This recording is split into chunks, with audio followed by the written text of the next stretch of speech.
มีโอกาสได้เจอพี่ก้องทันทีต้องขอถามเขาว่าบ้านในความหมายของพี่ให้นิยามว่ายังไงครับสำหรับแต่ละคนความหมายมันก็คงต่างกันออกไปสำหรับพี่เองแต่ละช่วงวัยมันก็คงไม่เหมือนกัน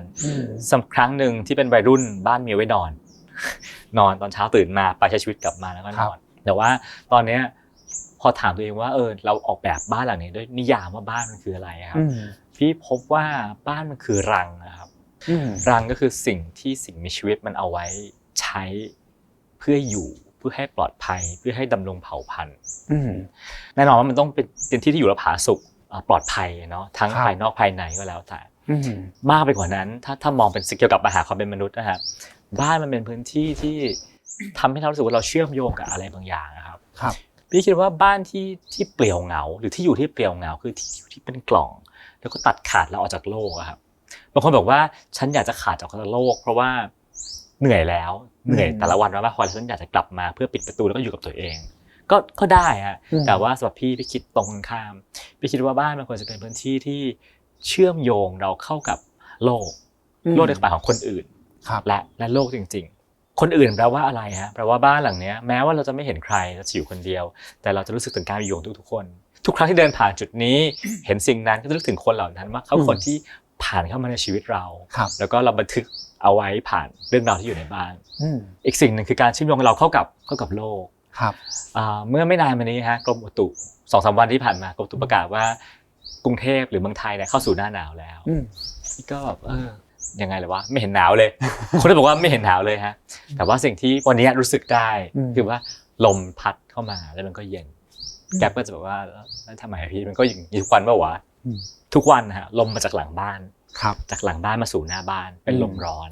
แต่วันนี้ลมที่พัดมันมาจากหน้าบ้านเข้าไปสู่หลังบ้านแล้ววันนี้คือลมหนาวซึ่งแค่นี้เองฮะมันบอกการเชื่อมโยงระหว่างเรากับโลกเรากับฤดูกาลว่ามันเปลี่ยนไปแล้วแล้วก็ถ้าเราเปิดใจรับรู้ก็คือว่าเฮ้ยโลกมันมีฤดูกาลมันมีชีวิตของมันถ้าเราเข้าใจมันเราดูแลรักษามันปรับตัวกับมันก็อาจจะทำให้เรากับโลกมันอยู่ด้วยกันกลมกลืนขึ้นหรือเปล่าเนาะแล้วก็ถามว่าแล้วเราเซเลบเรตลมหนาวยังไงก็ไม่มีอะไรเลยฮะแค่ปลูกไม้หอมไว้ข้างหน้าบ้านเท่านั้นเองพอมันมาจะพากลิ่นหอมเข้ามาด้วยต่อไปอาจจะไม่ได้สัมผัสถึงลมแต่ได้กลิ่นนี้ก็แปลว่าหน้าหนาวมาแล้วก็ได้ผมว่าการที่เราจะสัมผัสได้ถึงลมหนาวหรือแสงแดดตามในแต่ละช่วงเวลาเนี่ยมันก็ต้องเกิดจากการที่เราทำสถาปัตยกรรมให้มันพร้อมที่จะเชื่อมโยงกับธรรมชาติได้ด้วยเช่นกันนะพี่ใช่เลยครับต้องขอบคุณอาจารย์จุลพรและคุณทรายมากๆเลยนะครับที่ออกแบบบ้านหลังนี้เพื่อให้เรารับรู้ถึงการมีอยู่ของลมของฝนของแดดของฤดูกาลนะฮะบางคนบอกว่าเราชอบสิ่งที่ควบคุมได้คืออยู่ในห้องปรับอากาศกันฝุ่นควบคุมอารมณ์ทุกอย่างที่เราอยากได้ครับก็จริงก็ดีฮะแต่มันทำให้เราไม่รู้ว่าข้างนอกมันร้อนข้างนอกมันแย่แค่ไหนข้างนอกมันดีขึ้นแล้วแค่ไหนแต่ถ้าเราไม่รู้เราจะอยากดูแลมันได้อย่างไรล่ะครับเนี่ยครับ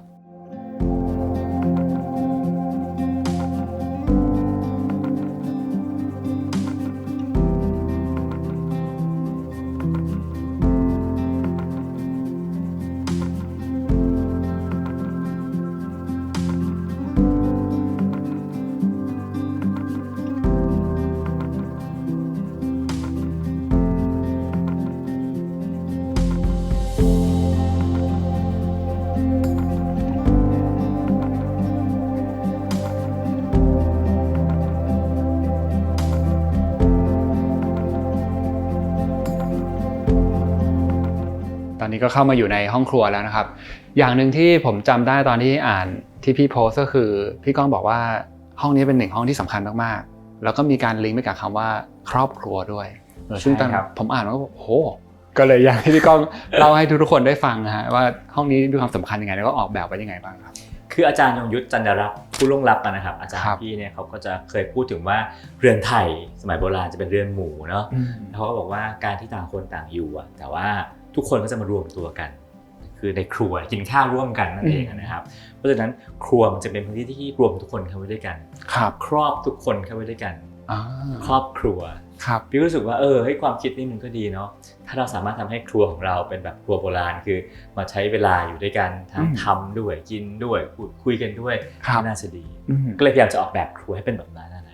แล้วก็มีคนถามตอนทำบ้านเยอะเหมือนกันว่าจะแยกครัวไทยครัวฝรั่งไหมครับซึ่งพี่งง พี่ไม่เข้าใจว่าต้องมีครัว2ครัวเหรอแล้วทำไมมันอยู่ด้วยกันไม่ได้เหรอครับซึ่งสุดท้ายก็พบคำตอบว่าในเชิงฟังก์ชันอะไรต่างๆนานาก็แล้วแต่ว่าถ้าทำให้มันรวมกันล่ะก็ครัวไทยทำอาหารฝรั่งได้พี่คิดอย่างนั้นนะฮะแล้วก็เราก็ทำอาหารไทยเป็นหลักอยู่แล้วแล้วก็ถ้าทำให้บ้านมันเป็นบูธบ้านไทยๆแล้วก็เป็นครัวไทยไปในตัวแล้วกลิ่นไม่รบกวนมากแล้วก็นั่งกินได้ด้วยน่าดีแต่สิ่งที่น่าสนใจในห้องครัวของพี่ก้องก็คือมีโต๊ะกินข้าวอยู่ข้างในด้วยแล้วก็เมื่อกี้เหมือนพี่มีเกริ่นแล้วว่าเวลามีแขกมาก็จะรับแขกในห้องนี้เลยใช่ครับเนื่องจากว่าบ้านเล็กฮะมันไม่ค่อยมีที่เยอะก็ต้องคิดว่าจะเอาโต๊ะกินข้าวไปตั้งไว้ไหนดีข้างนอกมันก็ไม่มีที่แล้วก็เลยคิดว่าตั้งไว้ในครัวเนี่ยน่าจะดีแล้วก็เหมือนคนไทยโบราณนะครับทำเสร็จก็กินกันตรงนั้นเลยเนาะทีมสถาปนิกอินทีเรียก็บอกว่าไหนๆจะอยู่แล้วอะทำให้มันเป็นไอแลนด์เป็นในตัวไหมก็เลยทำให้ขนาดมันและทรงมันนะฮะเป็นไอแลนด์ไปได้แล้วก็อย่างที่บอกว่าชอบไม้เก่าก็เลยไปสั่งทำไม้เก่ามาเป็นโต๊ะในขนาดที่พอเจาะกับห้องนะครับแล้วก็ได้เกิดพื้นที่นี้ขึ้นกลางห้องในจุดที่เดินวนรอบแล้วไม่เกะกะนะครับทีนี้พอมีตัวนี้เสร็จปั๊บก็คิดว่าได้โต๊ะมาแล้วเก้าอี้ที่เป็นอะไรก็เลยไปหาว่าจะเป็นเก้าอี้แล้วก็ได้เก้าอี้เก่าที่เป็นเก้าอี้จากเดนมาร์กนะครับเก้าอี้หนักนั่งสบายแล้วก็ราคาถูก6ตัวมาวางเสร็จปั๊บดีได้หามาได้ครบตัวสีส้มเข้ากับกระเบื้องด้วยนะฮะแล้วก็กลายเป็นที่รับแขกยาวๆตรงนี้นะครับแล้วก็จริงๆโดยรอบเนี่ยก็จะเห็นว่ามีเคาน์เตอร์เป็นตัวยูเลยแต่ว่าเคาน์เตอร์ก็จะมีวัสดุที่ต่างกันช่างสังเกตสมเป็นพิธีกรครับคืออันนี้มันน่าสนใจมากเลยครับก็ไอเดียแรกคือต้องเป็นวัสดุธรรมชาติก่อนก็หินแน่นอนหินก็จะหินอะไรล่ะหินหินกระดิษฐ์ก็ไปศึกษามามากมายวันหนึ่งครับไปฟังอาจารย์สิงห์บรรยายอาจารย์สิงห์เจ้าชูโตนะแกบอกว่าแกเปิดสไลด์มาเร็วๆอันหนึ่งแล้วก็บอกว่าแกทำวัสดุตัวหนึ่งนะครับเป็นหินสังเคราะห์นะฮะที่ข้างในเป็นเศษกระดุมเป็นเศษเปลือกไข่พอฟังว่าเศษเปลือกไข่เฮ้ยเข้ากับครัวว่ะแล้วก็พอสไลด์นั้นผ่านไปปั๊บลงอาจารย์ครับอาจารย์สิงห์ผมสนใจตัวนี้มากครับอาจารย์ก็บอกว่าเฮ้ยผมเคยใช้มาก่อนส่งมาให้ดูรูปโอ้โหโคตรสวยเลยครับเป็นของบริษัทชื่อโซไนท์นะครับก็คือที่เราเห็นตรงนี้นะฮะใช่ครับผมแต่อันนี้ข้างในจะไม่ใช่เปลือกไข่ใช่ไหมพี่ใช่อันนี้เหมือนจะเป็นเศษกระดุมใช่เศษกระดุมใช่ครับแล้วทีแรกเนี่ยเขาทำหินเทียมตันซื่อๆตรงๆเลยแหละฮะแต่สิงห์บอกว่าให้คุณเอาขยะไปใส่ข้างในดีไหมคุณมีขยะอะไรเหลือแล้วขยะกระดุมเศษกระดุมที่ปั๊บแล้วเหลือเอามาใส่ข้างในไหมแต่ถ้าใส่เข้าไปแล้วเนี่ยมันทึบก็ไม่รู้ข้างในคืออะไรก็ทำให้มันใสซะแต่ใส่แล้วมันควบคุมคุณภาพแต่ล็อตไม่ได้ก็ใส่สีเข้าไปซะมันก็เลยกลายเป็นว่าสิ่งนี้สามารถสั่งทำให้เป็นทุกสีตามชอบใจได้เลือกไส้ข้างในได้คือมองไปข้างในก็จะเห็นว่ามันเหมือนกับโปรเลตเวลาปั๊มก็ดูมันจะเป็นกลมๆใช่ไหมครับทีนี้เศษที่เหลือมันก็จะมีส่วนเว้าส่วนอะไรอย่างนี้ texture เล็กบ้างใหญ่บ้างเศษๆนะครับแล้วก็สีก็คือจริงๆอย่างนี้ออกมาเป็นโทนเทาๆน้ำเงินแต่จริงเราเลือกได้หมดเลยใช่ไหมครับใช่ครับนอกจากมีเศษกระดุมมีเปลือกไข่แล้วมีอย่างอื่นด้วยใช่ไหมใยมะพร้าวนะฮะมีแกลบมีกาแฟใช่ไหมครับใช่ครับผมก็ถือว่าความทนทานอาจจะไม่ได้แบบเท่าหินอะไรอย่างนี้แต่ว่าก็ถือว่าเราก็ได้ช่วยโลกช่วยสิ่งแวดล้อมไปด้วยนะใช่ครับลดการใช้วัสดุใหม่ครับแล้วอย่างส่วนที่เป็นไม้ครับเราตั้งใจว่าจะเป็นมุมชงชาครับแบบจะตั้งชงชาทำคัมบูชาชงกาแฟแล้วเราคิดว่าชงกาแฟบนไม้มันน่าจะดูเข้ากันดีก็เลยทำฝั่งเนี้ยให้เป็นไม้ก็ต้องไปหาไม้หน้ากว้างขนาดยาวเท่านี้มาครับหาอยู่นานมากกว่าจะได้นะครับแล้วก็สุดท้ายพอทำจริงมันก็สวยดีเราก็พบว่าชงจริงมันก็หกเลอะเทอะเราก็มาทำอะไรที่มันเช็ดง่ายๆดีกว่าก็เลยไม่ได้ใช้ชงกาแฟอะไรหรอกครับก็ใช้เป็นที่วางของวางอะไรมากกว่าครับแต่จริงพอมองย้อนกลับไปมุมนี้ถ้าเกิดตรงนั้นมีสตูอะไรก็อาจจะเหมือนพอจะนั่งได้มีความคาเฟ่หน่อยๆนะพี่สมมติพี่ชงแล้วเสิร์ฟไปข้างหน้าใช่ไหมโอ้ยใช่ฮะแก๊ปพี่สมเป็นพิธีกรการบ้านอันดับหนึ่งเหมือนกันคือทีแรกตรงเนี้ยตั้งใจทำขึ้นมาเพื่อจะให้นั่งเรียกอะไรเอาเข่าเข้าไปข้างใต้อะครับอ๋อครับเป็นแค่ท็อปแต่ว่าถ้าไปทำมาแล้วก็ไม่ได้ใช้คนก็บอกว่าเอาเป็นตู้ดีกว่าไหมจะได้เก็บของได้ด้วยอะไรเงี้ยก็เลยยุบให้กลายเป็นตู้ฮะจริงๆคือเป็นสตูเลยฮะเป็นแบบนั้นเลยฮะแล้วก็ในห้องครัวมีอีกอย่างหนึ่งที่ผมชอบก็คือเรื่องของพื้นที่สำหรับเก็บถังแก๊สใช่ไหมครับพี่ก้องใช่ครับอันนี้ก็ได้จากพี่ที่ออฟฟิศชื่อพี่เอ๋ยเป็นผู้กำกับของ The Cloud นะฮะเขาบอกว่า จุดส่งถังแก๊สเข้าบ้าน อืม กล้องลองทำให้มันอยู่นอกบ้านไหม ครับ คือแทนที่ว่าส่งแก๊สทีนึงก็ต้องเดินวนเข้ามาในบ้านเอาออกก็ต้องออกจากบ้านอะไรเงี้ยให้ส่งจากข้างนอกก็ได้ไหม ครับ ก็คือมีประตูอยู่บานหนึ่งนะ อื ฮะ ม แล้วก็เปิดใส่เข้ามาได้เลยแล้วก็รับจากด้านใน ครับ แล้วก็ถ้ากลัวขโมยขโจรก็มีล็อกอยู่ข้างในล็อกหนึ่งพอล็อกเสร็จปั๊บข้างนอกก็เปิดไปได้ละ โอเคครับทีนี้ในครัวจะมีอีกหนึ่งจุดที่น่าสนใจแล้วก็เป็นเหมือนใช้คำว่างานอดิเรกได้ไหมพี่ก้องกับการที่ป้องทำหมักคอมบูชาเอง ใช่ครับ เดี๋ยวให้พี่ก้องพาไปดูนิดนึงนะครับ ได้ครับ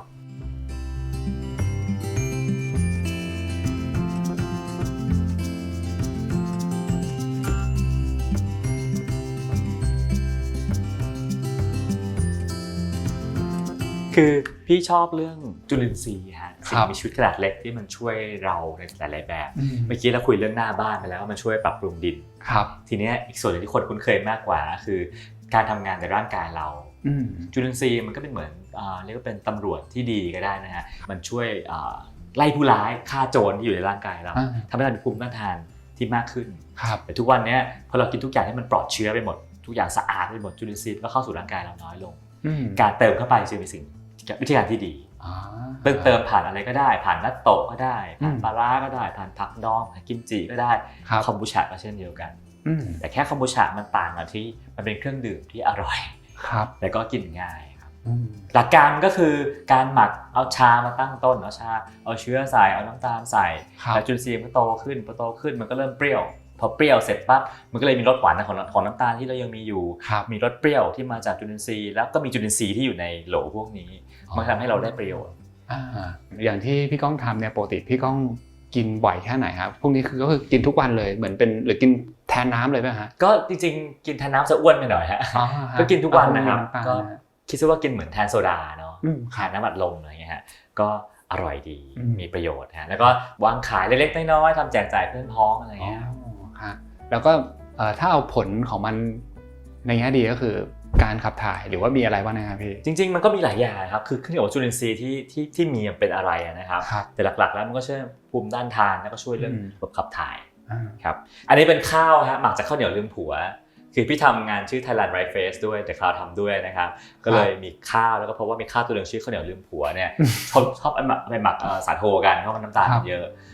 คุณค่าสารอาหารสูงมากเลยเอามาหมักคอมบูชาข้าวด้วยครับไม่มีลืมเมียไม่มีแต่ลืมผัวเขาบอกว่ามันอร่อยจนผู้หญิงอ่ะกินหมดลืมผัวว่าต้องเหลือไว้ให้ผัวอะไรขนาดนั้นโอเคครับได้ฮะส่วนนี้เป็นฝั่งคอมบูชานะฝั่งนี้เป็นฝั่งไซเดอร์ครับคือเป็นน้ำส้มหมักที่เปรี้ยวแอปเปิลวานิลลาแบบเดียวกันนะฮะแอปเปิลไซเดอร์อะไรอย่างเงี้ยก็จะเป็นแบบเดียวกันก็คือว่า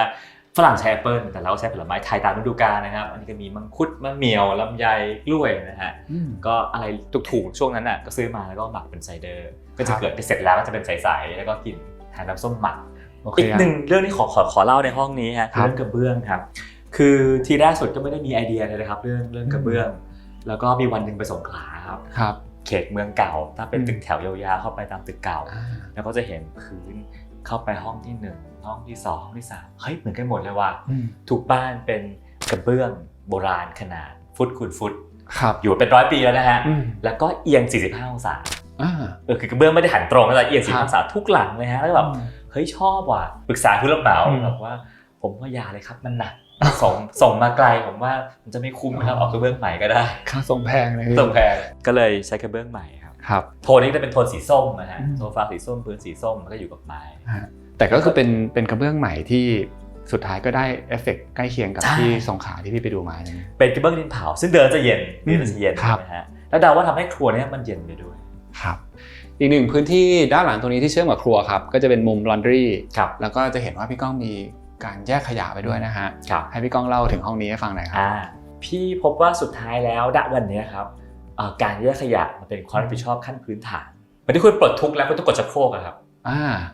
ก็คือพื้นฐานในเบอร์นั้นเลยนะพี่ใช่ฮะก็ต้องทำบอกว่าก็คือความรับผิดชอบขั้นพื้นฐานทั้งโลกเขาทำกันแต่ทั้งโลกเขาอ่อนด้อยกว่าเมืองไทยหมดเลยเพราะว่าคุณแยกแล้วคุณไปทิ้งคุณต้องเสียเงินไม่มีเหตุผลและจูงใจเลยนอกจากว่าต้องเสียตังค์โอ้โหทิ้งขยะเสียตังค์เมืองไทยแยกเอาไปทิ้งก็ได้ตังค์ด้วยที่เดียวในโลกแล้วนะก็ในเมื่อทุกอย่างมันพร้อมขนาดนี้ทำไมจะไม่แยกแล้ววิธีการก็ง่ายมากเลยฮะ คือถ้าเราไปเห็นทฤษฎีว่าขยะโหจะเอาแยกกี่แบบเราจะเอา5แบบ10แบบมีได้หมดแล้วก็ปวดหัวบ้านฉันไม่ได้ใหญ่ไม่ได้มีอะไรเยอะไม่เป็นไรครับเราทำทุกอย่างไม่ได้จงเลือกขยะที่บ้านคุณเยอะก็แยกมันออกมาแล้วก็ถ้าทฤษฎีกทม.คือว่าแยกขยะรีไซเคิลขยะแห้งกับเศษอาหารออกจากกันถ้าของเปียกๆมันไม่ไปโดนพวกนั้นก็โอเคแล้วนะครับครับทีนี้บ้านพี่ก็เลยมี2ระบบหนึ่งคือเศษอาหารจะมีถังหมักเศษอาหารนะครับก็โยนลงไปในนั้นดอกไม้ก็ใช่สิ่งที่เป็นพืชทั้งหลายเลยครับก็โยนลงถังหมดก็ไม่มีสิ่งที่เป็นย่อยสลายได้ในถังขยะมันก็ไม่เน่าแล้วอันที่2คือพวกจะขวดแก้วขวดกระดาษพลาสติกก็ทำถังเอาไว้6ใบตรงนั้นนะฮะแล้วก็บ้านเรามีอะไรเยอะเรามีกระป๋องเยอะขวดเพชรเยอะกระดาษเยอะพลาสติกเยอะก็แยกไปวันหนึ่งรถขยะมาเก็บที่หน้าบ้านก็ถามเขาว่าพี่ขยะรีไซเคิลเนี่ยผมทำไงดีพี่ถามเนี่ยไม่ได้มีความหวังอะไรฮะเพราะคนชอบบอกว่าแยกไปก็เทรวมใช่ไหมครับมีคนชอบมี mindset แบบนั้นนะพี่เขาบอกว่าพี่แยกไปเลยครับพวกเราแยกขยะอยู่แล้วถังรถขยะของเรามี2 ตอนนะครับด้านหลังที่เป็นกระบะใหญ่ๆอ่ะนั่นนะขยะมูซั่วคือเอาไปฝังกลบหรือไปเผาก็แล้วแต่ตรงกลางรถจะมีช่องอยู่นั่นคือช่องรีไซเคิลมีป้ายชัดเจนนะครับถ้าพี่แยกมาผมจะขยะที่พี่แยกไว้ตรงกลางเพราะฉะนั้นพี่แยกให้ผมและพี่ทิ้งไว้เลยเดี๋ยวผมจัดการและพี่ไม่ต้องเขียนด้วยนะเดี๋ยวผมเปิดดูเองว่าอะไรเผื่อพี่แยกผิดผมเชื่อแยกให้ใหม่แล้วจัดการนี่คือคำที่บริการรถขยะบอกเราครับผมก็แบบโหทุกมายาคติทุกความเชื่อหายหมดเลยฮะแล้วก็ง่ายดายทุกวันนี้ก็เลยแค่แยกขยะมาเป็นประเภทไว้กระดาษขวดเพชรกระป๋องแล้วก็ใส่ถุงนะครับแล้วก็เอาไปวางให้เขาถุงขยะปกติใส่สีดำนะฮะก็รู้ว่าที่ขยะทิ้งขยะเสื้อก็ใส่สีขาวก็ทำแค่นี้ฮะแล้วก็ทุกสัปดาห์เขาก็ช่วยจัดการให้จริงๆก็อยากให้ทุกคนดูแล้วก็ลบ mindset เดิมๆไปนะครับแบบว่าแยกไปเขาเทรวมอยู่ดีจริงๆเขาคิดมากกว่าเราเยอะด้วยซ้ำนะพี่แล้วก็จริงๆเราทำให้ได้มากที่สุดเท่าที่เราทำได้คือผมก็เข้าใจว่ามันอาจจะต้องการลงแรงหรือการเสียเวลานิดนึงอย่างบางทีผมเจอบางคนหรืออย่างบ้านผมอย่างเงี้ยพ่อตาผมเนี่ยทุกอย่างที่มันเลอะมันสกปรกมาเขาต้องเสียเวลาล้างแล้วก็ไปตากไว้อะไรเงี้ยคืออาจจะไม่ต้องทำเบอร์สุดเบอร์นั้นก็ได้นะฮะเราก็แยกในส่วนที่เราไอ้นี่ก็ได้แต่ผมว่าในทุกๆการทำมันส่งผลที่ดีไม่มากก็น้อยนะฮะใช่ครับครับ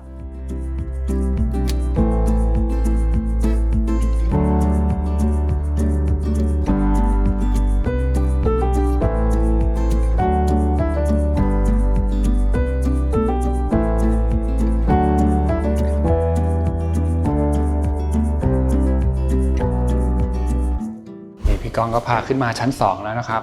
ครับผมสเปซชั้น2นี่ก็ยิ่งสูงโปร่งเลยนะฝ้าก็จะตามหลังคาอย่างนี้ไปเลยนะฮะใช่ฮะคือในแง่นึงมันก็จะ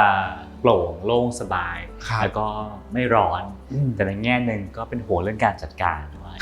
แล้วเราจะจัดการสิ่งที่อยู่บนฝ้ายังไงซึ่งหลักๆแล้วเป็นเรื่องไฟครับแล้วก็พยายามคิดว่าแล้วมาเปลี่ยนหลอดไฟจะทำยังไงเราต้องตั้งนั่งร้านหรือเปล่าเพราะบันไดมันตั้งเอาบันไดมากางมันกางไม่ได้ก็คิดอยู่นานมากปรึกษาผู้รู้มากมายปรึกษาร้านขายโคมไฟชื่อดังเขาบอกว่าไม่ต้องห่วงเขามีบริการเปลี่ยนหลอดไฟถึงบ้านผมก็ถามว่าครั้งละเท่าไหร่บอกว่าครั้งละ 3,000 แพงกว่าค่าหลอดไฟอีกก็พยายามหาวิธีว่าเราสามารถเปลี่ยนหลอดไฟด้วยตัวเองได้อย่างไรเพราะว่าต้องพึ่งตัวเองนะครับก็เลยไปเจอภูมิปัญญาโบราณนะฮะเรียกว่าเป็นลูกตุ้มลูกถ่วงลูกรอกนะครับเวลาจะเปลี่ยนหลอดไฟเนี่ยก็เอาไม้เขี่ยโคมมันลงนะฮะเอาเปลี่ยนเสร็จก็ปล่อยมันขึ้นมันก็จะค่อยๆสูงขึ้นโดยน้ำหนักของลูกตุ้มมันนะครับเหมือนเป็นถ่วงน้ำหนักเอาไว้อย่างเงี้ยใช่ฮะก็ได้ภูมิปัญญาโบราณมาช่วยชีวิตเอาไว้ครับตรงนี้เป็นเรียกว่าเป็นโถงระบายลมของบ้านเลยฮะอย่างที่บอกว่าลมมันจะพัดจากหลังบ้านมาหน้าบ้านนะฮะแล้วเนี่ยตรงนี้เป็นเรียกว่าเป็นช่องลมแล้วก็ตอนสร้างบ้านเนี่ยก็ออกแบบบ้านก่อนแล้วพอออกแบบบ้านเสร็จก็บอกอาจารย์ว่าอาจารย์ครับผมมีหิ้งพระอยู่ชุดนึงเป็นหิ้งพระที่เคารพรักเป็นที่บ้านผูกพันมากอยากเอามาด้วยนะครับใหญ่เลยฮะหาที่วางที่ไหนดีก็คือชุดนี้นะฮะอาจารย์ก็บอกว่าโอ้โหที่ขนาดนี้งั้นวางตรงนี้แล้วกันชั้น2ของบ้านแล้วก็หาทางวางว่าวางอย่างไรดีครับคือต้องสร้างซุ้มขึ้นมา1ซุ้มฮะแสดงว่าตอนแรกตรงนี้มันจะโล่งๆเลยแล้วก็มองเห็นบันไดปกติใช่เป็นแบบอย่างเงี้ยที่จะเป็นระเบียงโล่งๆแต่ว่าพอมีหิ้งพระมาปั๊บก็ต้องมีโครงสร้างขึ้นมารับใช่ไหมฮะก็เกิดโครงสร้างนี้ขึ้นมา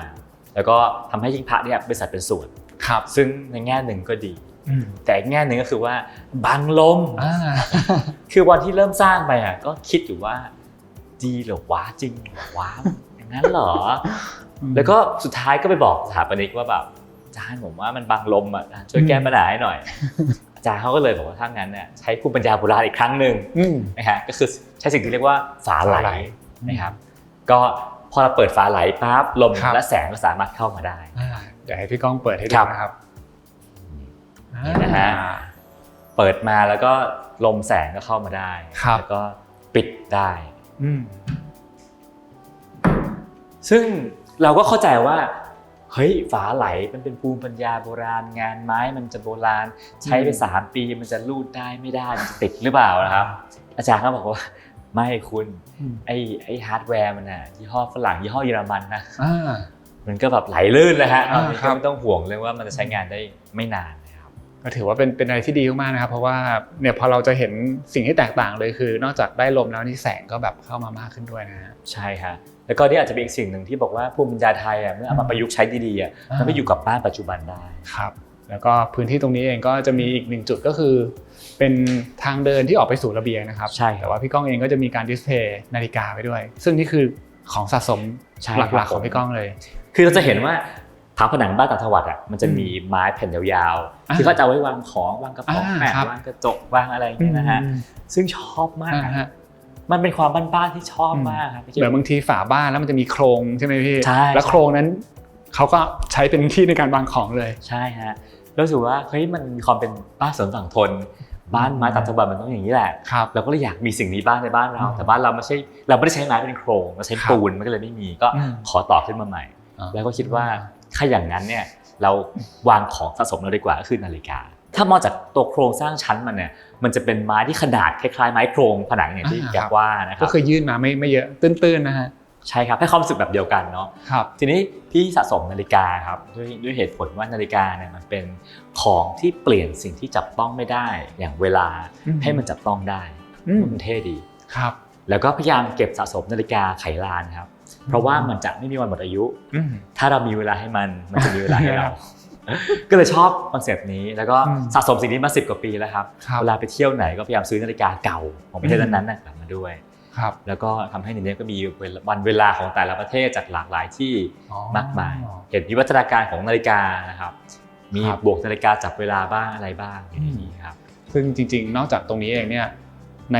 ตามมุมต่างๆของบ้านก็จะเห็นว่ามีนาฬิกาหลากหลายเลยใช่ไหมฮะถ้าให้พี่ก้องยกมาสัก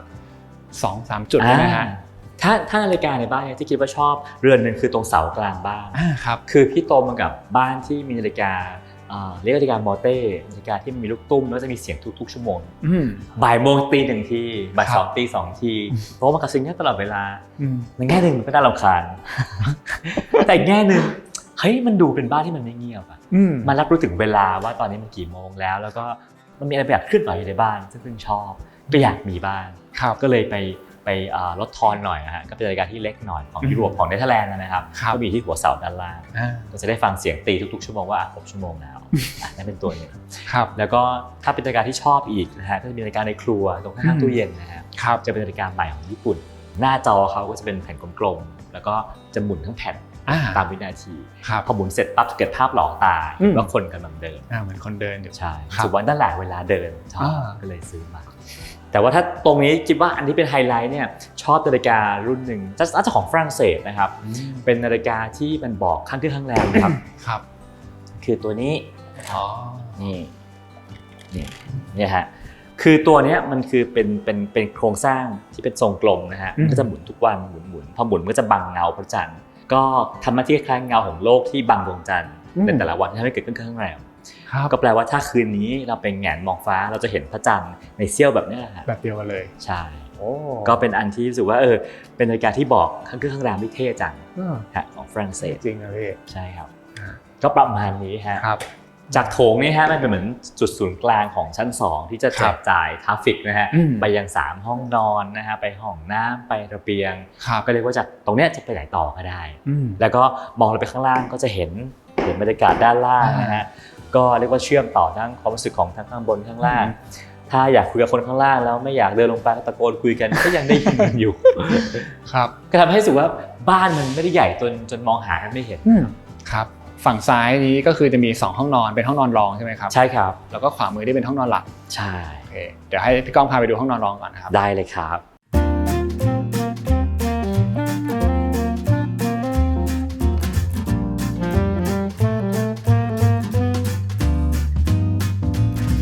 ตอนนี้ก็เดินมาดูปีกฝั่งนึงก่อนนะครับซึ่งจะมีห้องนอนรอง2ห้องแล้วก็เมื่อกี้ผมเห็นว่ามีห้องน้ำอยู่ตรงกลางด้วยใช่ครับเป็นห้องน้ำแบบแชร์กันใช่ไหมฮะใช่ครับคือชั้นบนมันที่ไม่ได้เยอะฮะเหตุผลที่ไม่ค่อยเยอะคือเอาไปทำระเบียงซะเยอะ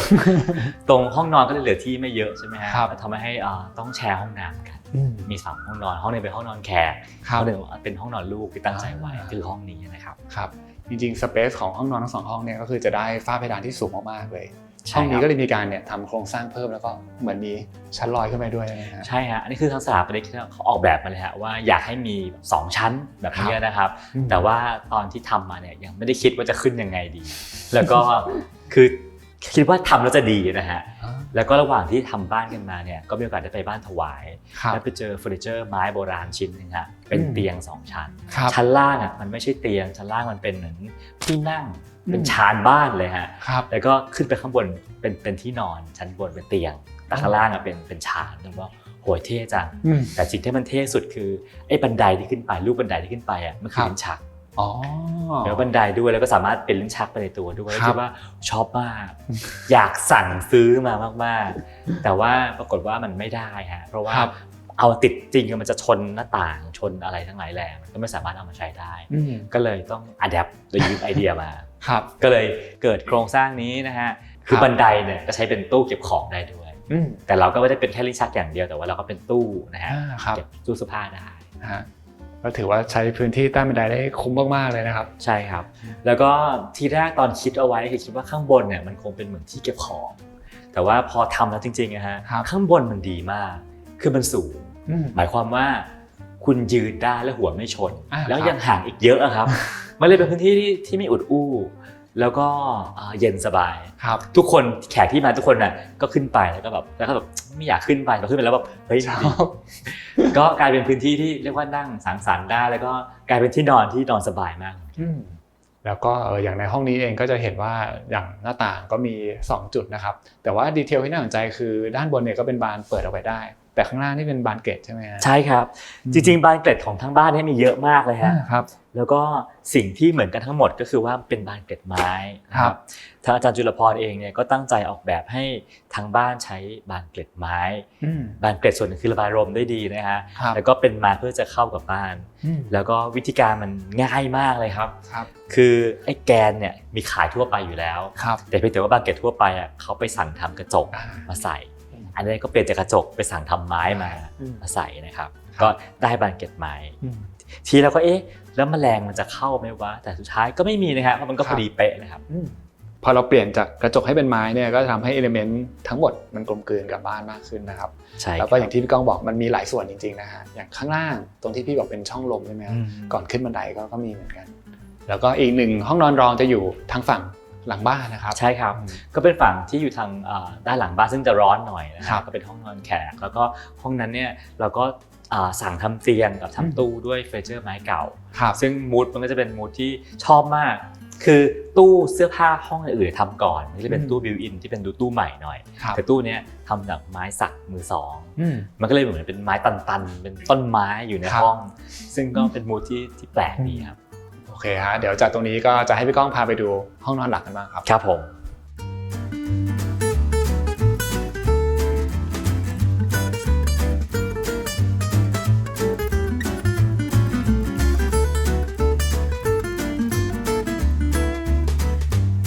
ตอนนี้เราเข้ามาอยู่ในห้องน้ำของ Master Bedroom หรือว่าห้องนอนหลักนะครับซึ่งเมื่อกี้พอเราเดินเข้ามาเนี่ยก็จะผ่านส่วนของ Walk-in Closet ก่อนเราค่อยเป็นห้องน้ำนะครับ2ส่วนนี้ก็คือจะอยู่ทางฝั่งหลังบ้านใช่ครับก็ความตั้งใจจากโจทย์นะฮะคืออยากมี Walk-in Closet ที่ใหญ่ๆเนาะแล้วก็เชื่อมกับห้องน้ำไปเลยนะครับแล้วก็เป็นสัดเป็นส่วนแยกจากห้องนอนจากกันห้องน้ำเนี่ยก็ต้องมีพื้นที่คือมีอ่างวางอาบน้ำได้ใช่ไหมฮะแล้วก็ต้องมีหลังคาแล้วก็ถ้าเราออกไปข้างๆเนี่ยมันคือจามจุรี แล้วก็ถ้าตอนที่ยังไม่ได้สร้างเนี่ยคือวิวจันทบุรีทั้งต้นเต็มๆทั้งสวยมาก ครับซึ่งจริงๆมันก็จะเป็นวิวที่เวลาเปิดประตูห้องนอนเข้ามาปุ๊บอันนี้คืออยู่ปลายสายตาเลยใช่ทีนี้ก็เลยเป็นถ้าเราอยากได้วิวเนี้ยหลังคามันควรจะเป็นอะไรดีซึ่งอาจารย์เขาบอกว่าทางที่ดีมันควรเป็นหลังคาชุดเดียวกันกับระเบียงที่ให้มันต่อเนื่องกันมาครับพอเป็นแบบนั้นปั๊บใช่ไหมฮะตรงระเบียงมันก็โอเคแต่ไปห้องน้ำเนี่ยช่วงสัก10 โมงถึงเที่ยงอ่ะมันจะแดดแรงแล้วมันจะร้อนชัดๆเลยคือกรีนเฮาส์เลยฮะ แต่ว่าเราก็คิดว่ามันก็ช่วยฆ่าเชื้อได้เราก็ไม่ได้อยู่ในห้องน้ำในเวลานั้นนานมากก็ปล่อยให้มันฆ่าเชื้อไปก็ได้จริงเพราะว่าคนก็ชอบทำสกายไลท์ในห้องน้ำด้วยนะฮะใช่ฮะแล้วก็แค่ช่วงเวลาแป๊บนึงฮะ11 โมง 10 โมงที่มันร้อนนะฮะเดี๋ยวพอแดดเปลี่ยนทิศมันก็โอเคก็ทำให้ห้องน้ำเนี่ยมันสว่างขึ้นมาในเวลากลางวันซึ่งเป็นข้อดีแบบหนึ่งครับทีนี้ในนี้มีอะไรน่าสนใจบ้างนะฮะเราชอบงานไทยงานของแบรนด์ไทยแล้วก็มีความเป็นงานมือหน่อยครับก็เลยชอบกระเบื้องแอลไทยนะฮะจะเห็นกระเบื้องที่มีความแตกๆอยู่นะครับก็ไปสั่งทำมาแล้วก็ตู้ก็สั่งทำไม้เก่าที่มาจากบ้านถวายนะครับแล้วก็อ่างล้างมือนี่แหละฮะสองใบที่มีชั้นบนกับชั้นล่างซึ่งเราก็คิดว่าบ้านเราไม่ได้มีพื้นที่โชว์งานศิลปะเยอะถ้าจะมีสัก2 จุดเนี่ยอะไรดีก็คิดว่าอ่างล้างมือเนี่ยมันใช้งานได้ด้วยแล้วศิลปินเซรามิกในเมืองไทยที่เรารู้จักเคารพรักนะฮะ2 ท่านก็มีอาจารย์สมรักปฏิบุญซึ่งท่านเพิ่งเป็นศิลปินแห่งชาตินะครับก็ไปกราบอาจารย์ครับอยากได้อ่างล้างมือในห้องน้ำเนี่ยครับภาพห้องน้ำเป็นอย่างนี้ครับอาจารย์สีอะไรดีอาจารย์ก็ทำมาให้เลือกก็ได้ใบนี้มาครับส่วนชั้นล่างก็เป็นของคุณพี่เอ็มโซเฟียเบญจเมธานะครับเจ้าของแบรนด์เบญจเมธาจากปัตตานีก็ทำอ่างเซรามิกจากปัตตานีข้างล่างเป็นปัตตานีครับบนก็เป็นเชียงรายเหนือกับใต้นะฮะเหนือกับใต้ใช่ฮะมีเรียกว่าเป็นคนที่เรารักอยู่ในบ้านนะครับแล้วก็มีอ่างอาบน้ำเพื่อแช่น้ำได้ดูวิวได้นะครับโอเคครับเดี๋ยวจากตรงนี้เราไปดูห้องนอนในส่วนพักผ่อนกันครับครับเชิญเลยครับ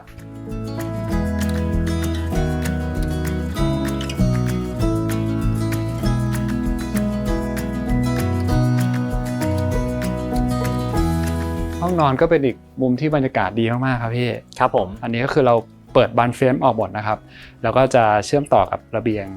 แล้วก็จะเห็นจันทบุรีด้วยครับพี่กองเรียกว่ามันเป็นจุดที่วิวสุดๆในบ้านก็ได้นะฮะตั้งแต่ตอนสร้างเลยฮะครับตอนสร้างเนี่ยถ้ายังไม่มีหลังคามาเนี่ยตรงนี้เป็นจุดที่แบบอยู่ใต้ต้นไม้แล้วแบบวิวแบบโหสวยมากครับ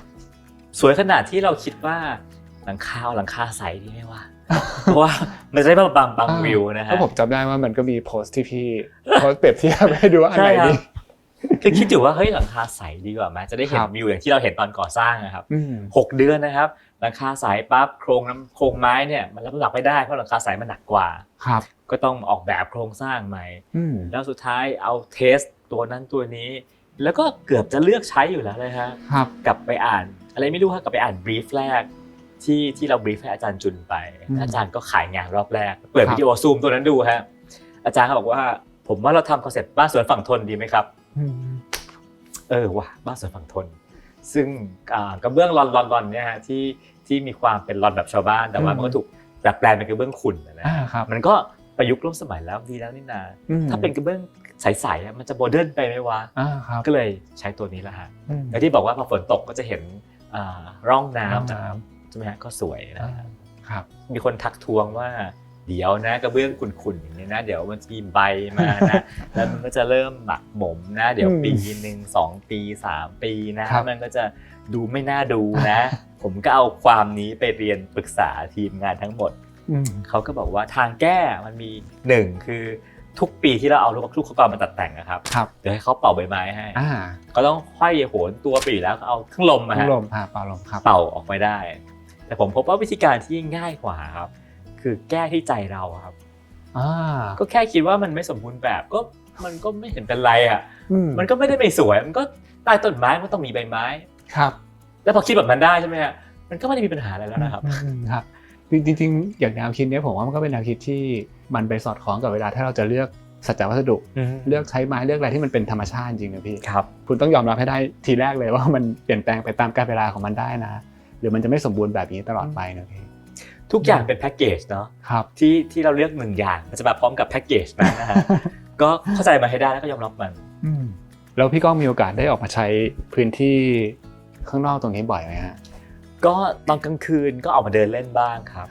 แล้วก็นั่งทำงานบ้างกลางวันมันก็เย็น ครับ ตอนจริงทั้งวันมันเย็นตลอดนะฮะ อืม ก็เป็นช่วงเวลาที่เย็นสบาย แล้วก็เลยมีชุดเก้าอี้ที่จะเอามานั่ง ครับ นั่งคุยกันนั่ง อืม เล่นกัน ซึ่งกลางวันก็เป็นมูดหนึ่งพอกลางคืนนะครับก็เป็นอีกมูดหนึ่ง ครับ เพราะว่าไฟโคมไฟพวกเนี้ย อืม ซึ่งเราก็พยายามใช้โคมนี่ก็โคมฝาชีเนาะ ครับ แบบต่างจังหวัดนะครับมันก็จะส่งตกลงมาแค่เรา อ่า ที่เหลือมันก็จะเป็นความมืด อืม มันก็จะแบบได้บรรยากาศอีกแบบเพราะฉะนั้นทำงานตัวนี้ก็เพลินๆดีฮะ ครับแล้วก็อย่างประตูที่เชื่อมระหว่าง อืม ในนอกพี่จะเลือกเป็นบานเฟียม ใช่ครับ แต่เขาจะมีดีเทลที่ด้านนอกกับด้านใน ครับ ไม่เหมือนกันนะฮะ ใช่ครับ คืออย่างที่บอกว่าพี่มีความรู้เรื่องงานไม้เรื่องงานบ้านน้อยมาก ครับ แล้วก็แค่บอกอาจารย์ว่าอยากได้บานเฟียมนะครับ อืม เพราะว่ามันก็เปิดโล่งแล้วมันโล่งดีสะใจดี ก็ด้านล่างเป็นบานเฟียมที่เป็นกระจก ครับ ข้างบนเนี่ยเป็นบานเฟียมที่เป็นไม้ทึบ เพราะว่า อืม ห้องนอนมันต้องกั้นสายตา อ่า คนข้างนอกเข้ามาได้ด้วย ครับ เราก็ไม่ได้คิดอะไรจนกระทั่งตอนที่ผู้รับเหมามาติดประตูแล้วก็ถามว่าเอาด้านไหนไว้ข้างในไว้ข้างนอกครับเราก็คิดว่าประตูมันมีสองด้านเหรอ มันต่างกันอย่างนั้นเลยเหรอ แล้วเขาก็บอกว่ามันเหมือนคนละเรื่องกันเลยพี่ ครับ แล้วก็เลยได้เพิ่งเห็นความแตกต่าง อืม ก็อาจารย์จุนก็บอกว่าเนี่ยคุณมันคืองานไม้แบบโบราณ ครับ ที่ฝั่งหนึ่งเป็นฝั่งเรียบๆ อืม อีกฝั่งหนึ่งเป็นเหมือนเรียกว่าลันลูกฟักกันนะครับ อ่า คือเป็นเหมือนบานเกล็ดที่ เป็นเหมือนเกล็ดซ้อนๆกันนะครับ อืม ซึ่งผมก็เข้าใจว่ามันเป็นการที่ทำไม้แผ่นเล็กเอามาเรียงซ้อนกัน อืม เขาบอกว่าไม่ใช่ครับคือการเอากบมาใส่ไม้เพื่อสองรองให้เกิดขึ้น ครับแสดงว่าไอ้เกล็ดข้างนอกที่เราเห็นอ่ะมันไม่ได้เป็นทีละชิ้นทีละชิ้น แต่ก็คือใส่ให้มันเป็นซิกแซกอย่างนี้เลย จากไม้แผ่นเดียวกันเลยเพราะว่ามันก็เป็นงานช่างที่ซ่อนอยู่ในบ้านเรานะฮะ ครับ ชั้นบนเองเนี่ยครับมันก็ ครับ จะมีความที่บอกว่าอยากจะดูวิวจันทบุรีอย่างใกล้ชิดใช่ไหมฮะซึ่งอันเนี้ยคือความสุขของ Canopy Walk ครับ แล้วก็เหมือนกับเรารู้สึกว่ากำลังได้ปีนต้นไม้อยู่ อืม โดยเฉพาะช่วงระเบียงที่มันใกล้ๆกิ่งไม้ครับรู้สึกว่าเฮ้ยฉันกำลังปีนต้นไม้อยู่นะเพราะมันเป็นสายตาที่เป็นแบบเดียวกัน ครับ เราจะได้ดูนกระดับสายตาครับ อืม ไม่ต้องเงยหน้ามอง แล้วก็ได้เห็นดอกจันทบุรีระดับสายตานะครับ ครับ แต่พอพี่ก้องพูดถึงเรื่องมุมมองที่มันอยู่ในระดับข้างบนเนี่ยผมก็รู้สึกว่ามันสวยนะพี่แล้วก็จริงๆเหมือนฟอร์มของกิ่งมันอ่ะมันมีการเลื้อยไปด้วย ยิ่งทำให้รู้สึกเลยว่าแบบเราอยู่ใกล้ชิดกับเขามากขึ้น แล้วก็มันเป็นมุมที่แบบเราก็จะไม่ได้เห็นนะพี่ถ้าไม่ได้ขึ้นมาอยู่ระดับนี้นะฮะ ใช่ฮะ อืม ซึ่งจริงๆแล้วมุมเนี้ยมันเป็นมุมที่ได้มาตอนทำงานอเดย์ครับออฟฟิศเก่าอเดย์เนี่ยอยู่ที่เอกมัยช้อปปิ้งมอลล์ซอยสิบ ครับ มันจะอยู่ชั้น อ่า 3สมารูอยู่ชั้น1นะ ครั ฮะ บ แล้วพออเดย์อยู่ชั้น3เนี่ยมันคือความสูงเท่านี้แหละฮะแล้วมันก็เห็นจันทบุรีจากมุมนี้แล้วเราชอบเราเห็นกระรอกวิ่งผ่านหน้าเรา ครับ แล้วก็เลยคิดว่าเฮ้ยอยากมีแบบนั้นบ้าง ครับ ครับ แล้วก็มีอีกหนึ่งจุดที่เราติดค้างกันไว้ฮะก็คือเรื่องของตำแหน่งการจุลีที่ก็ส่งผลให้กับตัวโครงสร้างบนชั้น2ด้วยนะครับ ใช่ครับผมคือจริงๆแล้วอ่ะระเบียงตรงนี้นะฮะจะรับน้ำหนักโดยเสาต้นใหญ่คือเสาไม้ที่เราเห็น ครับ แต่พวกเนี้ยข้างบนเป็นครึ่งบนเป็นไม้ ครับ ครึ่งล่างเป็นปูน เพื่อให้มีความประหยัดในกา ครั ร บ ทำนะฮะ อืม แต่ว่ามีเสาอยู่ต้นเดียวทั้งบ้านเลยฮะที่เป็นไม้ทั้งต้นนี่ก็เป็น อืม เสาประธานคือเสาที่อยู่ตรงหัวมุม ครับ มันก็จะเป็นโครงสร้างที่สวยมากของบ้าน ฮะ ทีนี้ในแบบเนี่ยมันก็โอเคแต่ทีเนี้ยพอมาสร้างจริงแล้วอ่ะ อืม ตรงโคนไม่มีปัญหาสร้าง ครับ ได้ แต่ข้างบนน่ะที่กิ่งมันโน้มเข้ามาหา โน้ม บ้าน มา อะมันติด มันก็เลยกลายเป็นว่าถ้าจะทำแบบบ้านเดิมเนี่ยต้องเป็นการตัดต้นไม้ต้องเป็นการเฉือนออก ครับ พูดง่ายๆคือขายประมาณสักครึ่งต้นนะฮะ อืม ซึ่งมันก็ง่ายมากเลยนะครับก็คิดว่าเก็บต้นไม้ไว้แล้วแหว่งบ้านหลบดีกว่า ครับก็จะเห็นตรงนี้ที่ระเบียงมัน ใช่ครับ เว้าไปนะครับ ถามว่าแล้วแหว่งบ้านหลบเกิดอะไรขึ้นบ้าง อย่างแรกเลยต้องคำนวณการรับแรงใหม่ เพราะว่ามันได้มีเสาต้นนั้นทั้งต้นรับแล้ว ครับ ใช่ไหมครับผมก็ถามเขาว่าพี่ถ้าเกิดว่าผมใช้โครงสร้างที่มันเป็นเหล็กอ่ะมันต้องทำอย่างนี้ไหมเพราะว่าเหล็กไม่ต้อง อืม เท่าไหร่เท่านั้นเลย ครับ แต่ไม้เนี่ยต้องไปคำนวณใหม่แล้วถ้าเสริมแรงเนี่ยเรื่องใหญ่มากนะครับ แล้วมันก็ต้องแบบสร้างโครงสร้างมาเสริมเพื่อให้รับน้ำหนักเพิ่มได้จากเสาที่มันหายไป ครับ อันนั้นก็เรื่องหนึ่งอีกเรื่องหนึ่งเขาบอกว่าเมื่อมีการว้าวเข้ามาแล้วเนี่ยฝนมันสาดนะ อืม เพราะว่ามันไม่ได้รับน้ำเต็มที่ ครับ มันจะกันน้ำไม่ได้มันจะมีฝนสาดก็ทำให้ทุกครั้งที่ฝนตกเนี่ยจะเห็นน้ำเจิ่งนองแบบเนี้ยนะ รับได้ไหม อืม ผมก็คิดว่ารับได้ไม่มีปัญหา ก็แค่เก็บมันเอาไว้ก็พอฮะ อืม ผมคิดว่ามันจะมีประโยชน์อะไร ถ้าเรามีเสาไม้ที่สวย แต่ไม่ได้มีต้นไม้ที่สวยกว่า อืมครับ ก็เลยตัดสินใจทำโครงสร้างแบบที่ว่านี้แล้วก็เกิดนี่แหละฮะเกิดโครงสร้างใหม่ที่สวยมาก ครับ เกิดการรับน้ำหนักแบบเป็นไม้คู่ อืม และต่างๆนานามากมายนะครับซึ่งก็ต้องชมทีมสถาปนิกและทีมผู้รับเหมาที่คำนวณรับแรงกันอย่างดีนะครับ ก็จะเห็นว่าไอ้ตรงเข้ามุมเนี่ย มันจะเป็นคู่มาใช่ไหมครับ ใช่ครับ แล้วก็มีตัวหนึ่งที่เป็นเหมือนแกนตั้งมารับก่อนแล้วก็แตกออกสู่แกนนอนอีกนะครับซึ่งมันทำให้ตัวโครงสร้างมันก็จะมีความซับซ้อนขึ้นมีการบิดอะไรนิดนึงนะฮะแต่ว่าก็ถือว่าเป็นงานแก้ปัญหาที่สุดท้ายก็ได้ผลลัพธ์ที่แบบถูกใจ ใช่ ครับ ผมว่าก็เป็นเรื่องความยากแบบหนึ่งแล้วก็ทุกวันเนี้ยมันก็เห็นหาช่างที่เข้าใจงานไม้แล้วก็ทำงานไม้แบบนี้ได้ยากขึ้นเรื่อยๆนะครับเพราะฉะนั้นถ้าเกิดว่าถ้าเจออยู่ก็ช่วยกันสนับสนุนกันด้วย ครับผม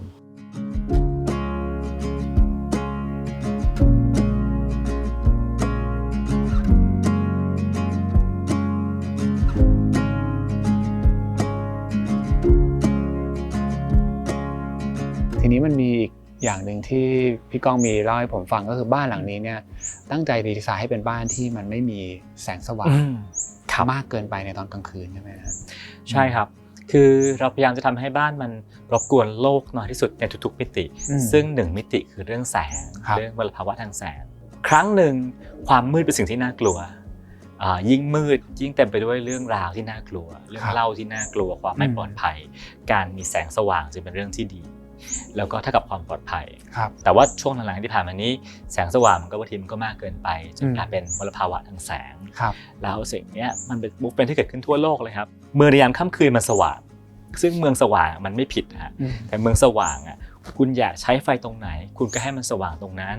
คุณอยากใช้ไฟที่พื้นกลัวเดินถนนแล้วมันมืดใช่ไหมฮะก็ให้มันสว่างที่พื้นไม่ใช่สว่างกลับขึ้นไปบนฟ้าแต่ว่าด้วยการออกแบบโคมไฟที่ไม่ดีพอที่ไม่ได้กันแสงสะท้อนขึ้นไปทำให้แสงมันกระเจิงขึ้นไปหาบนท้องฟ้าทำให้ท้องฟ้ามันสว่างพอท้องฟ้ามันสว่างเมืองมันสว่างแปลว่าเมืองมันก็ไม่เคยมืดคนก็นอนหลับยากลงอันนั้นก็เรื่องนึงแต่นั้นไม่เลวร้ายเท่าสัตว์นะฮะสัตว์ที่เดินทางกลางคืนเขาต้องการความมืดแต่การเดินทางต้องการแสงดาวต้องการทิศต่างๆนานาแล้วพอมันสว่างตลอดเวลาเขาก็เดินทางไม่ได้เขาก็หลงทางซึ่งสิ่งนี้เกิดขึ้นทั่วโลกนะฮะมันก็เลยเกิดกระบวนการรณรงค์เรื่องฟ้ามืดดาร์กสกายที่ไหนฟ้ามืดกลายเป็นแหล่งท่องเที่ยวเช่นเชียงดาวพยายามจะเป็นนะฮะแล้วบ้านเกี่ยวอะไรเล่ามาตั้งนานยังไงก็ได้แต่อย่าให้มันกระเจิงขึ้นไปบนฟ้าเท่านั้นเองเพราะฉะนั้นตอนแรกสเปคไฟที่ออกมามันก็จะมีการฉายจากล่างขึ้นบนนะฮะแต่ว่าก็บอกว่าเฮ้ยบ้านนี้ขอให้ไฟทั้งหมดฉายจากบนลงล่างถ้ามันจะมีล่างขึ้นบนบ้านก็อยู่ภายในหลังคาครับถ้าออกมานอกหลังคาเลยมีโอกาสเอาไปข้างนอกก็ให้มันลงบนลงล่างแล้วก็มืดเท่านั้นอาจารย์จุนก็อธิบายอีกถึงเรื่องเพิ่มเข้ามาในวันที่พี่ไม่ได้เชี่ยวชาญเรื่องแสงเลยครับแล้วเราต้องเช็คว่าไฟมันพอหรือยังในแบบก่อสร้างก็จะมีว่าเนี่ยห้องนี้มีไฟ3จุดตรงนี้พอยังแล้วก็จะรู้ได้ไงว่ามันสว่างพอหรือเปล่าไม่มีใครรู้จนกระทั่งวันที่มาติดหลอดก็วันนั้นก็พาทาง lighting designer มาอินเดียมาอาจารย์มาหลายแล้วก็ช่วยอาจารย์ช่วยดูหน่อยครับว่าอย่างเงี้ยมันเรียกว่าสว่างพอยังครับเพราะเรากลัวว่าถ้ามันไม่พอมาตามติดทีหลังมันจะยากแต่ผมว่าก็พอได้แล้วแหละแต่ว่าด้านงานคุณดูอีกทีนึงก็แล้วกันนะแล้วก็อาจจะเพิ่มโคมไปแต่ผมขอหนึ่งเรื่องคือคุณอย่าทำให้ทั้งห้องมันสว่างให้คุณเหลือความมืดที่ฝ้าที่เพดานเอาไว้ด้วยอาจารย์บอกว่าขอให้มีโคมห้อยลงมาเหนือโคมขึ้นไปบนฝ้ามืดได้ไหมแล้วก็เอาแสงลงข้างล่างเป็นเฉพาะจุดที่เหลือที่ไม่ต้องการก็ให้มันมืดได้ไหมให้มันสลัวได้ไหมเป็นหนังสือเรื่องเยือนเงาสลัวนะครับเพราะเกิดความสลัวมันเกิดความสบายความรีแลกซ์ความผ่อนคลายแล้วก็มองไปทุกที่มันก็มีสิ่งที่สว่างและไม่สว่างก็ดูชีวิตดีนะฮะไม่ต้องมองเห็นทุกอย่างชัดไปซะหมดก็ได้ครับเหลือพื้นที่ที่มันสลัวไว้บ้างก็เป็นแนวทางการจัดไฟทั้งหมดในบ้านนี้ครับจริงๆพอได้ดูบ้านพี่ก้องแล้วก็ได้ฟังที่พี่ก้องพูดก็จะเห็นว่าบ้านหลังนี้ผมว่ามันมีหลายๆแนวคิดเลยที่มันอาจจะแตกต่างจากบ้านที่พี่ก้องทั่วๆไปที่เราอาจจะคุ้นเคยว่าแบบร้านอย่างนี้ก็ต้องทำสนามหญ้าไหมไฟเมื่อกี้ที่พี่บอกว่าตอนกลางคืนเราต้องทำไลติ้งให้ตอนกลางคืนไฟก็ยังสวยอยู่ไหมจริงๆแนวคิดเนี้ยย้อนกลับไปที่พี่บอกว่ามันเป็นภูมิปัญญาดั้งเดิมแต่มันมีโอกาสหรือว่ามันพร้อมจะเป็นบ้านในอนาคตได้ฮะผมก็ไม่อยากจะใช้คำว่ามันเป็นแนวทางที่เราควรจะเป็นแบบนี้กันซะทั้งหมดอะไรเงี้ยแต่จริงผมสนับสนุนนะฮะแต่ในมุมถ้าเกิดว่ามีคนที่เขาก็กำลังทำบ้านอยู่แล้วเขาก็ได้ดู EP เนี่ยพี่ก้องมีอะไรอยากบอกเขาไหมฮะคือบ้านมันเป็นเรื่องประสบการณ์ชีวิตมนุษย์นะฮะถ้าสุดท้ายเขาสามารถเลือกออกแบบได้แต่ผมก็เชื่อว่าคนทำบ้านหลังแรกก็เหมือนผมนะฮะมันมีความรู้มันมีความเข้าใจในกระบวนการนี้ไม่ได้เยอะ ต้องพึ่งพาสถาปนิกค่อนข้างสูงจริงๆแล้วผมอาจจะอยากฝากเจ้าของบ้านครึ่งนึงฝากผู้ออกแบบอีกครึ่งนึงด้วยซ้ำนะฮะคือถ้าอยากจะสร้างบ้านที่ยั่งยืนสร้างบ้านที่ผลกระทบน้อยครับเจ้าของบ้านอาจจะรีเควสได้ครึ่งเดียวอีกครึ่งอาจจะอยู่ที่ผู้ออกแบบผู้รับเหมาด้วยซ้ำนะครับแต่ถ้าพูดถึงเจ้าของบ้านก่อนนะครับมันก็มีความเชื่อแต่ยุคสมัยมันก็เปลี่ยนไปยุคนึงบ้านมันเป็นเหมือนความฝันบ้านเป็นหมุดหมายที่บอกความสำเร็จของชีวิตซึ่งความเชื่อแบบนั้นก็ยังคงอยู่แล้วก็มันทำให้หลายๆครั้งเราต้องอยู่บ้านที่เราไม่ได้อยากได้ไม่ได้อยากเป็นแต่เราต้องมีเพราะว่าเพียงฉันอยากจะประกาศตัวเองอะไรบางอย่างเหมือนกับที่ผมเคยดูรายการที่ไปบ้านดาราดังๆจำนวนมากครับที่มีโซฟาหลุยแต่เขาก็ปูเสื่อกินส้มตำกับพื้นเพราะบอกว่ามันสบายกว่าและเป็นตัวเขามากกว่าซึ่งผมคิดว่าถ้าเราไม่ต้องสนใจใครครับไม่ต้องสนใจว่าบ้านเป็นเฟอร์นิเจอร์เพื่อจะบอกอะไรแต่ว่าบ้านนี้มันตอบโจทย์ชุดคุณแล้วหรือยังถ้าเราทำลายสิ่งนี้ไปได้ผมว่ามันจะทำให้ตัวเราเบาลงนะครับแล้วก็ความเป็นไทยไม่ใช่สิ่งที่น่ารังเกียจความเป็นไทยไม่ใช่สิ่งที่ดูไม่มีราคาความเป็นไทยไม่ใช่สิ่งที่ล้าหลังถ้าเราเข้าใจมันเพียงพอครับเพราะฉะนั้นถ้าเราลืมเรื่องคนจะมองเข้ามาอย่างไรแล้วก็คุณชอบแล้วคุณก็ทำไปเถอะผมว่าอันนั้นก็เป็นเรื่องที่เจ้าของบ้านสามารถให้โจทย์กับผู้ออกแบบได้แล้วก็เจ้าของบ้านก็อาจจะต้องมีความเข้มแข็งไหมฮะเพราะว่าบางคนที่พอเราสร้างสิ่งที่ต่างออกไปก็จะมีคนเข้ามาแบบเหรอมันเป็นแบบนั้นล่ะทำไมแบบนี้ล่ะผมว่าแค่เรารู้ว่าเราทำอะไรอยู่แล้วไม่เดือดร้อนใครก็อาจจะพอมาฝั่งผู้ออกแบบครับซึ่งเป็นเรื่องใหญ่นะครับเอาง่ายๆก็ได้แค่ไม้กับปูนอันไหนยั่งยืนกว่ากันบางคนอาจจะยังไม่ทราบไปด้วยซ้ำไม้สิ่งที่เกิดขึ้นใหม่ได้ปูนเกิดใหม่ไม่ได้แต่บางคนคิดว่าไม้ต้องตัดมาต่างๆเหล่านี้ฮะผมว่าสิ่งพวกนี้เป็นสิ่งที่ผู้ออกแบบสามารถให้คำแนะนำเจ้าของบ้านได้แต่คุณจะให้คำแนะนำได้คุณก็ต้องมีความเข้าใจมันก่อนผมไม่ใช่คำว่าความรู้นะฮะแกความเข้าใจคือแค่รู้อาจจะไม่พอต้องไปเข้าใจมันอย่างแท้จริงนะครับแล้วก็สามารถพูดได้อย่างเต็มปากว่าพี่เชื่อผมเถอะทำแบบนี้พี่คิดว่านี่น่าเป็นสิ่งที่เราต้องการจากผู้ออกแบบถ้าเมื่อไหร่ก็ตามที่ผู้ออกแบบเห็นสิ่งที่มันไม่ถูกต้องนะฮะก็ควรจะยืนยันว่าแบบนี้เถอะเหมือนกับบ้านหลังนี้ฮะอาจารย์จูนยืนยันในหลายๆเรื่องครับถามพี่ก้องต่ออีกนิดนึงถึงเรื่องของลูกนะครับก็ยินดีล่วงหน้าเพราะว่าเดี๋ยวก็เร็วๆนี้ลูกก็จะคลอดแล้วนะครับครับผมขอบคุณครับบ้านหลังนี้เองก็มีการออกแบบมาโดยคิดถึงลูกเหมือนกันนะฮะมีการคิดถึงในแง่ไหนมิติไหนยังไงบ้างครับจริงๆอาจจะในบรีฟไม่ได้เขียนชัดนะฮะเพราะตอนนั้นก็ยังห่างกันจากการมีลูกแต่ว่าอาจารย์จุนก็อ่านขาดเลยครับแล้วแกก็คิดมาให้แกบอกว่าบ้านที่ดีต้องให้เด็กวิ่งเล่นได้รอบบ้านมันต้องวิ่งวนรอบบ้านได้ครับก็อันนั้นก็เป็นส่วนหนึ่งแล้วก็เรื่องของความที่เป็นธรรมชาติในบ้านคือวิ่งเล่นได้ล้มได้กิ้งเปลือกอยู่ในบ้านได้บ้านก็เลยพื้นที่แบบนั้นทุกที่นะครับผมคิดว่าสุดท้ายก็อยากให้ลูกโตมากับธรรมชาติสัมผัสไม้จับไม้แล้วเจอไม้จับปูนแล้วเจอปูนได้เล่นกับดินได้เปื้อนดินบ้านหลังนี้น่าจะตอบโจทย์สิ่งนั้นผมเห็นบ้านยุคใหม่ก็จะมีพื้นที่ปลอดภัยที่สะอาดให้เด็กอยู่ใช่ไหมฮะก็ดีผมคิดว่าเราเอาบับเบิ้ลห่อลูกได้นานแค่ไหนจะห่อเขาถึงเท่าไหร่หรอใช้คุณก็ต้องแกะจากบับเบิ้ลออกมาเจอชีวิตจริงอยู่ดีก็เจอเร็วหน่อยก็ได้ไหมและบ้านนี้จะเป็นบ้านที่แกะบับเบิ้ลให้เด็กได้ออกมาเจอโลกผมคิดว่านั่นเป็นเรื่องลูกนะครับแล้วก็ในรายการนี้ก็เล่าต่างๆดีเทลต่างๆไปเยอะมากครับแล้วก็พยายามบอกว่านี่คือบ้านlow impactบ้านที่สร้างผลกระทบน้อยครับจริงๆแล้วมันอาจจะไม่ใช่ตำราครับแกมันไม่ใช่ตำราที่บอกว่าถ้าคุณอยากสร้างบ้านlow impactนะนี่คือ100 ทฤษฎีนี้ที่คุณเอาไปใช้ไม่ใช่เลยมันเป็นแค่ความสนใจส่วนตัวเพราะมันเป็นบ้านส่วนตัวที่นี่ไม่ใช่มิวเซียมที่นี่ไม่ใช่สถาบันวิจัยครับเราชอบอะไรแล้วก็ทำเป็นแบบนั้นจะมีโซลาร์เซลล์ไหมฮะมีเรื่องการจัดการน้ำแต่บางเรื่องที่เราไม่ได้อินบางเรื่องที่เราไม่ได้ชำนาญเราก็ไม่มีเพราะฉะนั้นบ้านแต่ละคนไม่ต้องเหมือนกันหรอกครับแล้วขึ้นกับว่าคุณอินอะไรถ้าคุณดูบ้านตอนนี้แล้วพบว่าโหอยากมีแบบนี้บ้างแต่ว่าอะไรกันต้องเลี้ยงไก่ด้วยเหรอต้องมีดินแบบนี้เหรอมันจะไหวหรือเปล่าถ้าไม่มีฉันจะเป็นคนไม่ยั่งยืนหรือเปล่าไม่ต้องเลยฮะตัวคุณอินกับเรื่องอะไรก็จงทำเถอะเรื่องเดียวก็ได้อย่างน้อยก็ได้ทำแล้วได้รับผิดชอบกับมันแล้วเราจะเจอสิ่งที่เราคิดเองที่บ้านอื่นไม่มีแล้วก็สามารถแชร์ให้คนอื่นต่อไปได้แล้วก็